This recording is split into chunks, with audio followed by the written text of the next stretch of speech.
Kaixo, ongi etorri Enpresarian telebistaren elkarrizketa saiora. Dakizuen bezala, Bai Euskarari elkartearen proiektua da Enpresarean, eta proiektuaren helburua da euskaraz lan egin nahi duten enpresen eta profesionalen arteko harremana eta elkarlana sustatzea.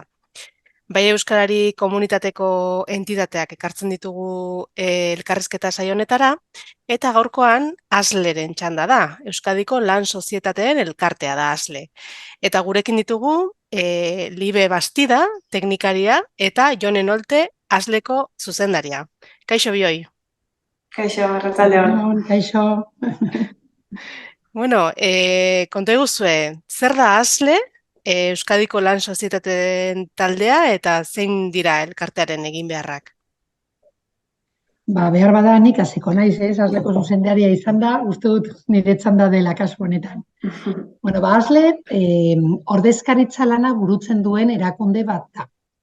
Eta bere eginkizun nagusiena, enpresakideen beharrak jasotzea eta dagokionari lagatzea da.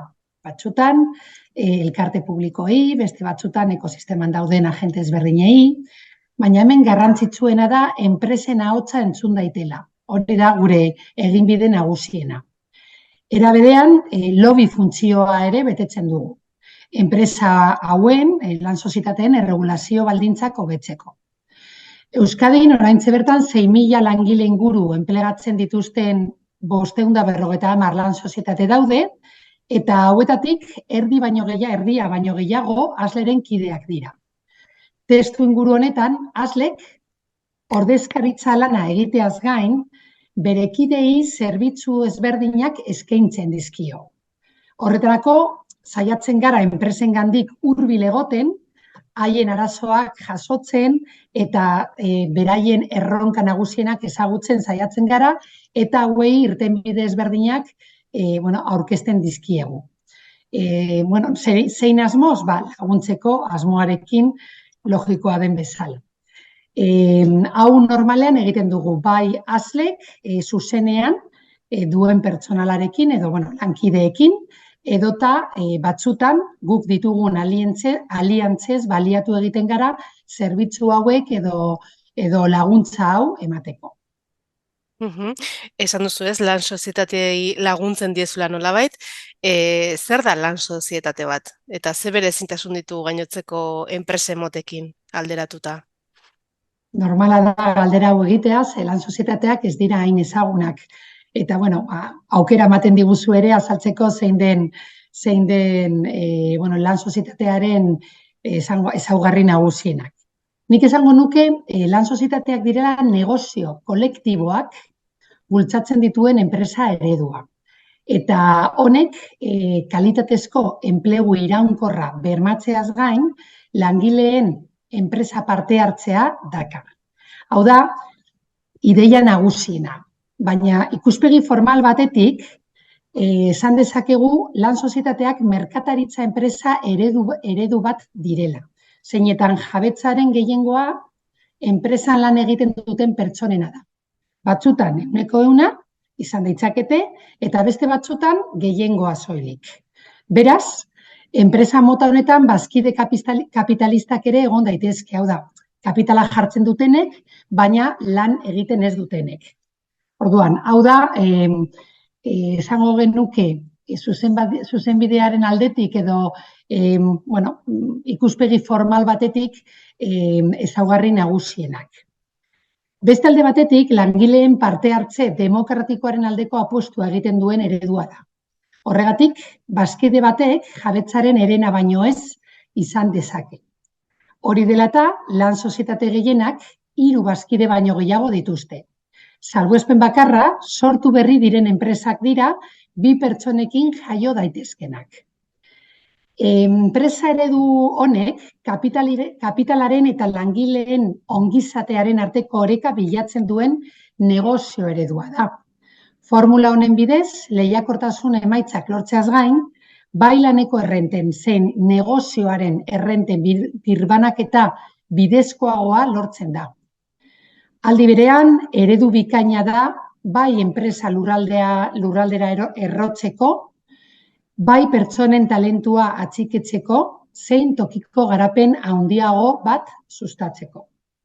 Hau izango litzateke nik lan sozietateen inguruan nabarmendu nahi nituzke ezaugarri garrantzitsuenak.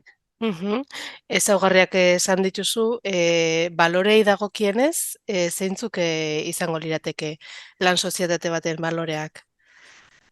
Bai, kasu honetan, nik egingo dut ekarpena. Lan sozietateen baloreen inguruan hitz egitean, uste dugu azken batean lan sozietate edo enpresa bakoitzak bere balioak izango dituela, ez da, enpresa bertan. Baina asletik uste dugu lan sozietate guztiek balio batzuk izan behar dituztela komunean edo izan beharko lituzketela, ez? Eta horien artean bat parte hartzearena da. Azken batean enpresa kolektiboak direla esan dugu, pertsonak erdigunean dituzten enpresak dira, eta beraz konpromezu handiago bat erakusten duten enpresak pertsonekiko, eta horrekin batera kalitatezko eta egonkorra den lana sustatutez, ez? Orduan, parte hartzea eta kalitatezko lana eta lan egonkorra aipatuko genituzke alde horretatik. Ondoren, erantzukidetasuna beste balioa garrantzitsua da, ez? Azken batean proiektu partekatu batean, erantzukizuna ere partekatua izan behar duela iruditzen zaigulako. Ondoren esango genuke erresilientzia eta biziraupena ere lan sozietateen balio garrantzitsuak direla. Azken batean proiektua kolektiboa denean, bai krisi eta arazoen aurrean erantzun on bat emateko, uste dugu proiektua kolektiboa izateak indartu egiten duela hori, baina ez hori krisi egoeran. Baita enpresa ondo doanean, hazkunde eta kontsolidazio prozesu edan ere, enpresan bertan pertsona bat baino gehiago parte hartzeak indarra ematen dio hazkunde horri. Eta bestalde, jasangarritasuna ere beste balioa dela esango genuke, azken batean, jasangarria den enpresa eredua da lan sozietatea, kideen arteko barne elkartasuna, baina baita gizartearekiko duen konpromezua erakutsiz, ez? Orduan, ikusten dugu dela jasangarria alde batetik emakume eta gizonen arteko berdintasunaren alde egiten duelako, bestalde lan eskubideen aldeko defentsa bultzatzen duelako. Ondoren, enpresa eredu honek, bai bizitza pertsonala, familiarra eta lana uztartzen ahalegintzen den enpresa mota bada, eta esango nuke oroar, jasangarritasuna bere balio zentral moduan duela.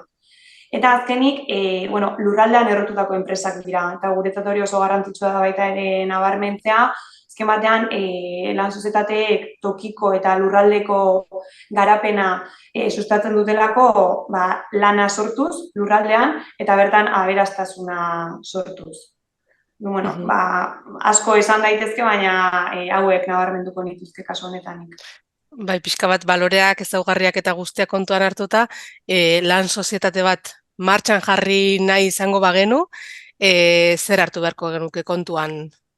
Bai, ni asleen ekintzaitzako teknikari moduan egiten dut batik lan. Beraz, hain tramite burokratiko, administrazio tramite buruz hitz egin ahalko nuke, baina niri igual puntu honetan garrantzitsua beste aspektu batzuk ikutzea iruditzen zaitez. Alde batetik esan, lan sozietateak ekonomia sozialeko ekosistema barruan sartzen dira, beraz, Eusko Jaurlaritzatik hainbat laguntza espezifiko daude, bai konstituzio, bai kontsolidazio prozesuetan, eta hori garrantzitsua iruditzen zait aipatzea, kasu honetan. Baina ondoren nik, teknikari moduan dudan esperientziatik ikusi dudanetik ez, esango nuke alde batetik, eta jonek esan duen bezala, enpresa kolektiboak dira lan sozietateak, bi pertsona edo eta gehiagok parte hartzen dute. Beraz, niretzat oso garrantzitsua da jende honez inguratzea, konfidantzako jendea inguratzea martxan jartzerako orduan, eta zurekin pasio bera partekatzen duen jendearekin elkartzea, ez? Asletik benetan uste dugulako azken batean, kolektiboki egiten diren proiektuek balio gehiago sortzen dutela, bai inguruan, bai proiektuan bertan, ez? Orain dela gutxi nomaiten irakurtzen duenez, bakarrik azkarrago iristen zara zure helburura, baina jendearekin urrunago. Eta asko gustatu zitzaidan, iruditzen zaidelako, honek oso ondo deskribatzen duela, bai asletik defendatzen duguna, bai lehen sozietateek bultzatzen dutena, ez? Azken batean askoz aberasgarriagoa eta baliotsua delako jende desberdinarekin ateratzen den proiektu hori. Bestalde, aipatuko nuke beste puntu bat, kasu honetan izango litzateke, babes ona jasotzea ekintzailetzako momentu horretan, ez? Izan ere, askotan baliteke gestio edota kudeaketa, enpresako kudeaketa hori edota administrazio edota tramite burokratiko hainbesteko jakintza ez izatea, ez? Agian, zuek ekintzailea zara, oso asko dakizu sektore konkretu batzu buruz, baina ez dakizu hainbeste enpresarekiko jakintzen inguruan. Orduan, kasu horretan, garrantzitsu horitzen dut benetan, hori, babes ona jasotzea, azken batean bai, Gipuzkoan bai Euskadin, oso ekintzailetzako oso sare garrantzitsua dugu, eta benetan laguntzeko prest dagoen agente pila bat daude, ez? Gu Asletik lan hori egiten dugu adibidez, ekitea nahi duen pertsonei laguntzen diogu kasu honetan, eta gu bezala beste hainbat agente daude, gu geu ere, kolaborazioan aritzen garenak, ez? Orduan, babes hori hasieratik laguntza hori eskainiko duen norbait bilatzea oso garrantzitsua iruditzen zait. Eta azkenik, asko luzatu gabe, pasioa sortzen dizu zerbait, aukeratzea. Badakit honek beste hainbat enpresa motatarako ere balioko lukeela, baina azken batean lan sozietatean, bai pertsonen eta bai gizartean inpaktu positiboa izan nahi duten enpresa mota diren aldetik, benetan pasioa sortzen dizun zerbait aurkitza oso garrantzitsua iruditzen zait. Hau betxe jarriko nituzke. Oso ondo, Libe. Eskaintzen duzuen zerbitzen artean bada hor enpresen erreleborako zerbitzu berezi bat, ez? Asletik eskaintzen duzuena, zertan oinarritzen da aholkularitza hori? Orain nik hartuko dut, nik ikarriko dut, egingo dut ekarpena puntu honetan, ez?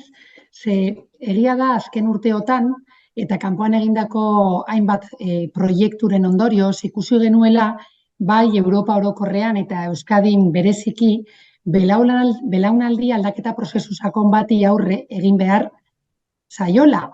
Eta orduan, puntu honetan ere, enpresak hor daude prozesu honen barne. Orduan, izugarrizko aukera iruditu zitzaigun, enpresa oinordetza prozesu hauek langileengan norabidatzea. Azken batean, alternatiba naturalena da. Gainera, badaude munduko beste herrialde batzuk, ala nola Erresuma Batua edo Estatu Batuetan, prozesu hauek jadanik bultzatzen dituztela. Orduan, ere bai ikasi behar da kanpoan arrakastatsuak izan diren esperientzietatik. Testu inguru honetan, modu intentsiboan lan egiten dugu eraldatze prozesuen euskarri operatiboan, Asletik. Baina baita gai honetan laguntzen duten tresnak eta neurri eta pizgarri zehatzak garatzen. Arlo honetan, Gipuzkoako Foru Ogasunak ezarri dituen zerga pizgarriak nabarmendu behar ditugu. Bestalde, gure epe laburreko erronka gisa, langabeziaren kapitalizazioaren egokitzapena dugu. Hau da, enpresa batean, enplegu iraunkor bat dutenek, langabeziaren kapitalizazioa jasotzeko aukera izatea, naiz eta langabezian ez egon. Enpresaren jabetza erosteko eta enpresa lan sozietate batean bihurtzeko. Orduan, eraldaketa prozesu hauek bultzatzeaz gain, Aslek ere enpresekin lan hurbila egiten du, lehen Libek aipatu duen bezala, ez? Eta oso garrantzitsua da lehenengo urteotan, behin prozesu hauek bultzatuta gero, enpresa eredu berri hau finkatzeko kultura parte hartzailea sustatzea, antolakuntza hobetzeko laguntza ematea, gobernantzan ere saiatzen gara hor laguntzen, eta baita negozioa sendotzeko zenbait metodologia eta kontseiluk ere ematen saiatzen gara.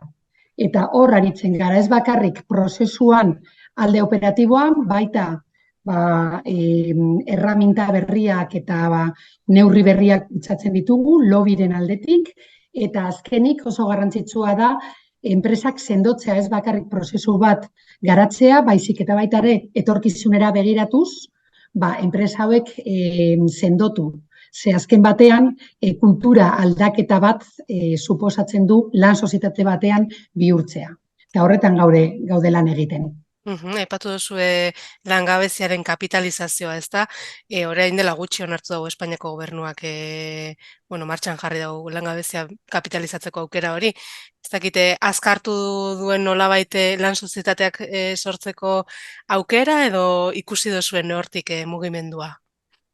A ber, bai, orain dela, uste dut izan zela, irailaren batean sartu zen aldaketa hau martxan, sartu zen, martxan jarri zen, baina bi gauza ezberdin dira, eta garrantzitsua iruditzen zait desberdintzea. Alde batetik da, erreleberako erraminta, prozesuak, oinordetza prozesuak egiteko, eta hori oraindik ez da martxan jarri.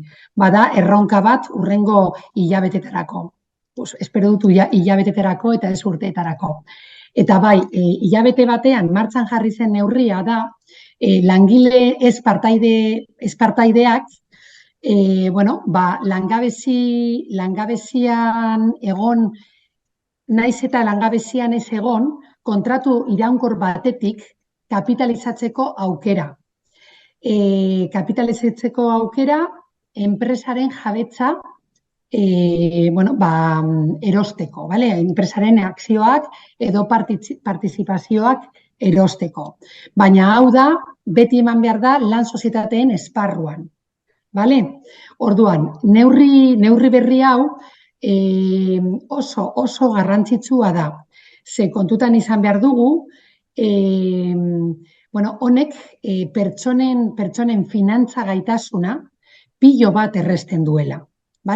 Eta orduan, honek esan nahi du, askoz errezagoa izango dela, barne belaunaldi aldaketa bideratzea, ze alde batetik, enpresatik kanpo ateratzen diren pertsonen akzioak edo partizipazioak erosi ahal izango dituzte, barnean lan egiten ari direnak, eta azken batean, oraindik partaideak ez diren langileek, alde finantzierotik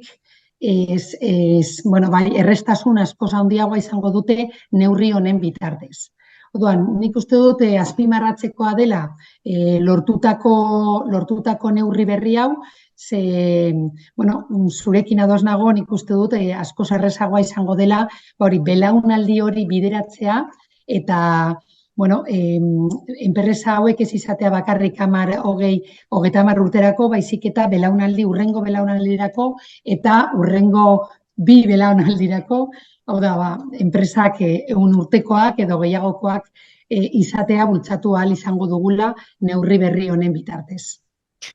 Bueno, bukatu egin behar dugu elkarrizketa, denbora tita pasada, dena dalaz, ez dakit, azleren zerbitzuren bate jaso nahi duenak, edo nola kontaktatu beharko luke zuekin?